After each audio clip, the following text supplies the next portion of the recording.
Content క్రియేటర్గా, రైటర్గా, డైరెక్టర్గా, యాక్టర్గా ఒకరిని ఎన్ని రకాలుగా ఇబ్బంది పెట్టాలో అన్ని రకాలుగా ఇబ్బంది పెట్టారు. మనం ఇబ్బందులు ఉన్నప్పుడు టీం ఉంటుందా, ఫ్రెండ్స్ ఉంటారా? ఒక్కడిని చేసేసాం అని అనుకున్నారు. ఒకరి తర్వాత ఒకరు వెళ్ళిపోయారు.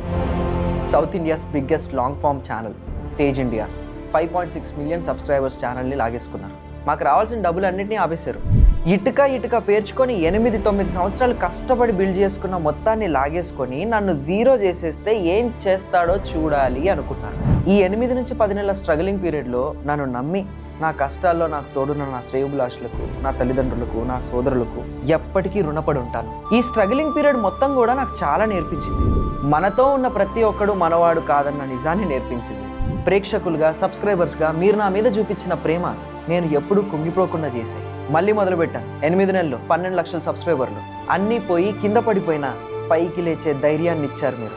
నా మీద నాకు నమ్మకాన్ని ఇచ్చారు మీరు. ఎల్లవేళలా మీ ప్రేమకి, మీ అభిమానానికి కృతజ్ఞుడై ఉంటాను. సుమారుగా సంవత్సరం గ్యాప్ తర్వాత మళ్ళీ మీ ఆశీస్సులతో వెబ్ సిరీస్లు, ఓటీటీ కాంటెంట్, సినిమాలు మొదలు పెట్టబోతున్నాను. అందులో మన మొదటి ప్రాజెక్ట్ పేరు ఐ యామ్ రవి. మీరిచ్చిన ధైర్యంతోనే నా మొదటి అడుగుని మళ్ళీ ముందుకు వేయబోతున్నాను. ఇట్లు మీ దొరసాయి తేజ.